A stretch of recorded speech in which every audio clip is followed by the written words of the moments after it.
சபாபதி பிள்ளை வீதியில் சில தினங்களுக்கு முன்னர் ஒரு வாள்வெட்டி சம்பவம் பதிவாகியிருந்தது. அது தொடர்பாக ஊடகங்களிலே செய்திகளும் வெளிவந்திருந்தது. வாள்வெட்டி சம்பவம் ஒன்று இடம்பெற்றது. ஒருவர் காயம் என்ற ஊடகங்களில் செய்திகள் வெளிவந்த நிலையில் தற்பொழுது பாதிக்கப்பட்ட தரப்பு தொடர்பு கொண்டு பல தகவல்களை எமக்கு தெரிவித்திருக்கிறார்கள். அதை தவிர வாள்வெட்டி சம்பவம் தொடர்பான காணொலி ஒன்று வெளியாகி இருக்கிறது. இந்த சம்பவத்துடன் தொடர்பட்ட ஒருவர் கைது செய்யப்பட்டு விளக்கமறையில் வைக்கப்பட்டிருப்பதாக தெரிய வருகிறது. அதை தவிர வாள்வெட்டுக்கு இலக்கான 4 யாழ் போதனா வைத்தியசாலையில் சிகிச்சைக்காக சேர்க்கப்பட்டதாகவும் தெரிவிக்கப்பட்டிருந்தது. இது ஒரு பாரிய பிரச்சனையாக அல்லது ஒரு பாரிய சம்பவமாக மாறி இருக்கிறது. என்ன நடந்தது இதிலே விரிவாக பார்க்க இருக்கின்றோம். அதற்கு முதல் ஜேகே ரிப்போர்ட் எனப்படுகின்ற இந்த யூடியூப் சேனலை இதுவரை யாராவது சப்ஸ்கிரைப் செய்யாமல் பார்த்து கொண்டிருந்தால் சப்ஸ்கிரைப் செய்து கொள்ளுங்கள். தொடர்ந்து அருகில் இருக்கின்ற பெல் பட்டனை கிளிக் செய்வதன் ஊடாக நான் போடுகின்ற ஒவ்வொரு காணொளிகளையும் நீங்கள் உடனுக்குடன் பார்க்கக்கூடிய வகையிலே இருக்கும். நான் நடராசா ஜெயகாந்தன். தற்பொழுது செய்திகளுக்கு செல்லலாம். 2 தினங்களுக்கு முன்னர் ஒரு சம்பவம் இடம்பெற்றதாக யாழ்ப்பாணத்திலிருந்து செய்திகள் வெளியாகிறது. அதாவது யாழ்ப்பாணம் சுன்னாகம் சபாபதி பிள்ளை வீதியிலே ஒரு வாள்வெட்டு சம்பவம் ஒன்று இடம்பெற்றதாகவும் அதிலே நபர் ஒருவர் காயமடைந்ததாகவும் அவர் யாழ் போதனா வைத்தியசாலையில் அனுமதிக்கப்பட்டிருப்பதாகவும் தெரிவிக்கப்பட்டிருந்தது. இவ்வாறுதான் அந்த செய்தி ஊடகங்களிலே வெளிவந்திருந்தது.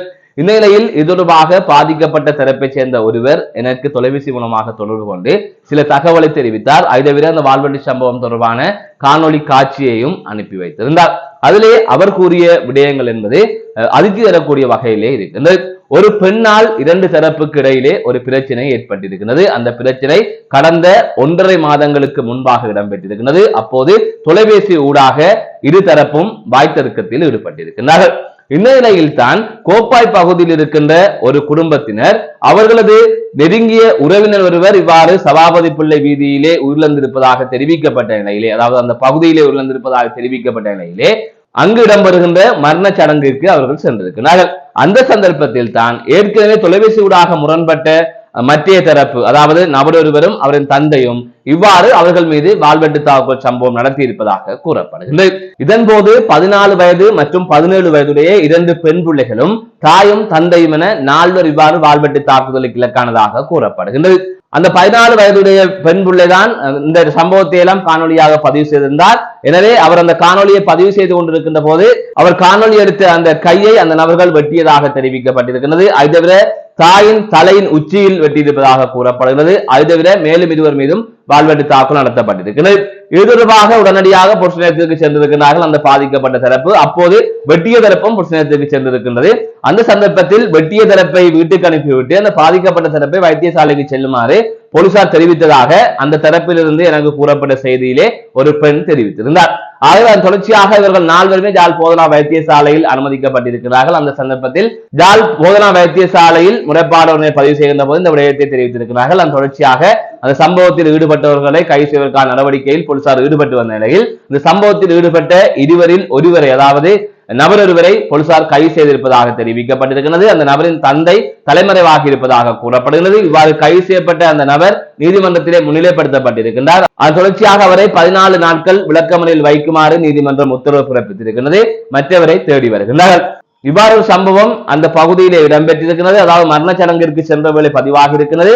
ஏற்கனவே இவர்களுக்குள் முன்பகை இருப்பதாகவும் கூறப்படுகிறது. அதற்கு முதலே இவர்கள் இருதரப்புகளிடையே பிரச்சனை என்ற நிலையில் தான் ஒரு தரப்பு, அதாவது பாதிக்கப்பட்ட தரப்பு கோப்பாயிலே வீடு ஒன்றை வாடகைக்கு எடுத்து அங்கே தற்பொழுது வசித்து வருகிறார்கள். அவர்களுக்கு சொந்த வீடு இவ்வாறு சுன்னாகம் பகுதியில் இருந்தும் அவர்கள் கோப்பாய் பகுதிக்கு சென்று வசித்து வந்திருக்கிறார்கள். இந்த நிலையில் தான் இவ்வாறு மீண்டும் ஒரு சம்பவம் நடந்திருக்கிறது. ஆகவே யாழ்ப்பாணத்தில் இவ்வாறான சம்பவங்கள் தொடர்ந்து இடம்பெற்றுக் கொண்டிருக்கிறது. வாள்வெட்டு சம்பவங்கள் என்பது இன்று சர்வசாதாரணமாக மாறிவிட்டது. தொடர்ந்து பல வாள்வெட்டு சம்பவங்கள் இடம்பெற்றுக் கொண்டிருக்கிறது, பதிவாகி கொண்டிருக்கிறது. அது தொடர்பான பல காணொலிகளை பார்த்துக் கொண்டிருக்கின்றோம். தனிப்பட்ட 2 நபர்களுக்கு இடையிலான பிரச்சனை அது ஒரு ஊர் பிரச்சனையாக மாறுகின்றது, சாதிய பிரச்சனையாக மாறுகின்றது. இவ்வாறு பல்வேறுபட்ட கோணங்களில் அங்கு யாழ்ப்பாணத்தில் இந்த பிரச்சனைகள் இடம்பெற்றுக் கொண்டிருக்கின்றது. அந்த வகையில் தான் இந்த சம்பவமும் பதிவாகி இருக்கின்றது. எனவே இந்த சம்பவங்களை எல்லாம் அப்படியே விட்டுவிட்டு நடந்து செல்ல முடியாது. அது யாராக இருந்தாலும் புலைசரிக்கு அப்பால், அதாவது யாராவது புலை செய்திருந்தால் சட்டம் இருக்கின்றது, சட்டத்தை நாடலாம். அதனை மீறி வாள்களை கையில் எடுத்து மற்றவர்களை வெட்டுகின்ற போது அவர்களுக்கு தகுந்த தண்டனை கொடுக்கப்பட வேண்டும் என்பதில் எந்தவித மாற்று கருத்துமே இல்லை. அதனை தாண்டி இந்த சம்பவம் தொடர்பான காணொலியை தொடர்ந்து பார்க்கலாம். மீண்டும் ஒரு காணொலி சந்திக்கின்றேன். நான் நடராசா ஜெயகாந்தன்.